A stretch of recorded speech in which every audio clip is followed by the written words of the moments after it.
Assalamu alaikum guys. Um, Wishing you best of luck for your 2020 attempt. Our today's topic is women's right of inheritance in Islam. So it was a question in 2017, question number 3.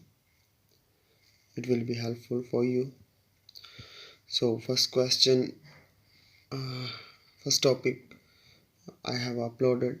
You can check it. It was on zakat and heads of zakat and its impact on social uh, life of Islamic world. Today our topic is women's right of inheritance in Islam. It's Islamic studies topic. So, as all human beings are the children of one father, Hazrat Adam al-Islam, their mother too is one, that is Eve. The whole family came into existence from the same parents. It is evident from the above quoted verse. Eve was created out of Adam al-Islam, which means that woman is not inferior being in comparison to man. Rather, she equally enjoys the status and exaltedness conferred on human beings, the offspring of Hazrat Adam al-Islam. Elaborating this point, Maulana Amin Hassan Elahi in his book Tazkiya Nafs writes, the basis of cooperation and mutual help in human society is one God, one Father, mutual cooperation, beliefs and emotions, etc. It is incumbent upon everyone that he should feel this responsibility and perform it. He should try to nip it in the bud, and all the nations that tend to harm this mutual bond and want to replace it by some ignorant slogans.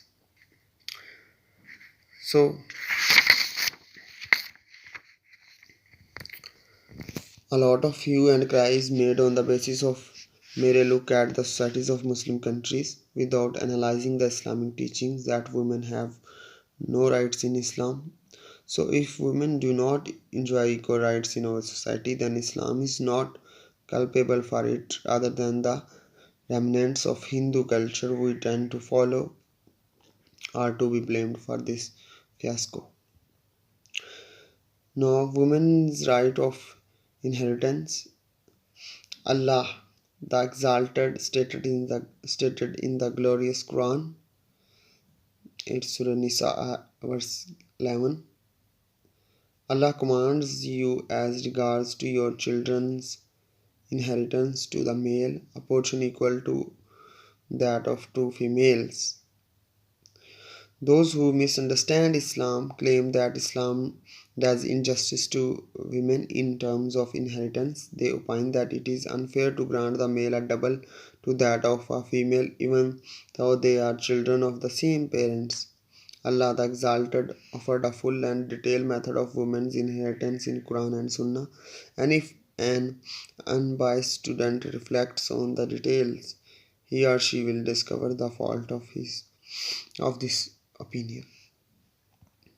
To begin with, Allah has determined all the shares of all other relatives in respect to their relationship to the deceased, as He the Most Wise said, there is a share for men and a share for women from what is left by parents and those nearest related, whether the property is small or large, an obligatory share.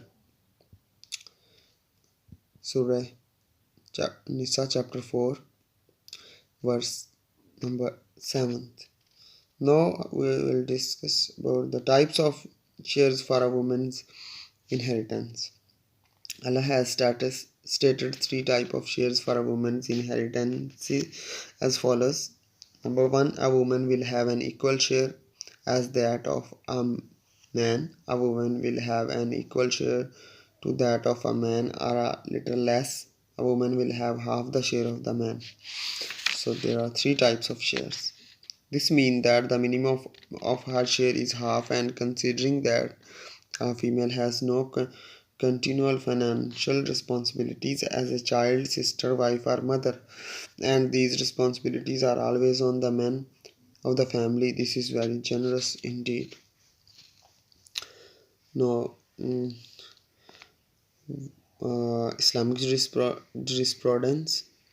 In contrast to all the other societies, Islamic jurisprudence stipulates the rules and regulations about all the affairs of a man, from big to small, to bring harmony to their lives.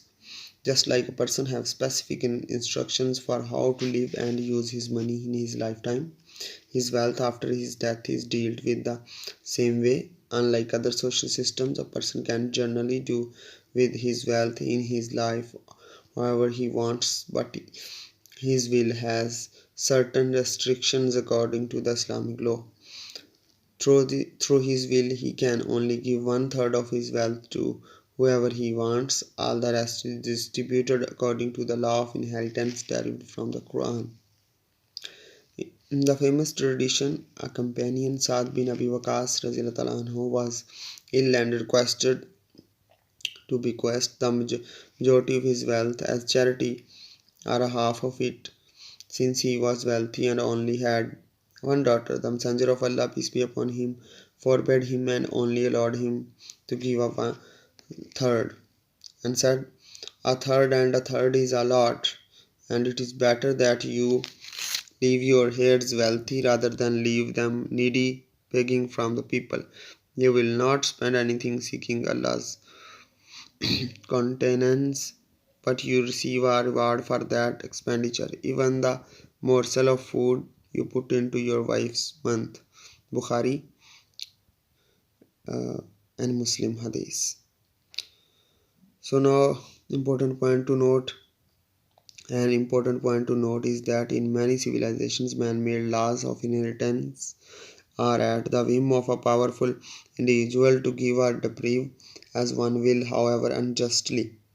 Moreover, in these societies, often there is no law that obligates a man with financial responsibilities and relieves the woman from them.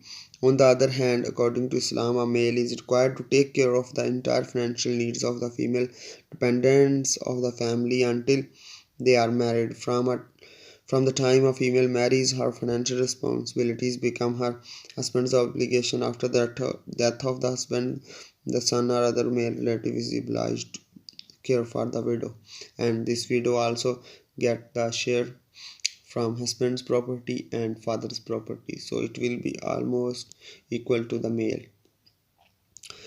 So therefore, demanding a fair, just, or equal share of inheritance for both male and female Muslims who do not have equal financial obligations and responsibilities is an unfair and unjust demand. It is only fair and just to give preference to a male heir in light of his financial responsibilities over the female heir from the inheritance of the father, mother, or others. Considering all this, the fact that a female is still entitled by Islamic law to a half share of the portion of inheritance received by the male, and sometimes an equal share, is indeed fair, just, and generous. So that was the topic I discussed with you, and now you can take it as per your requirements and question requirements in exam. Thank you very much. Allah Hafiz.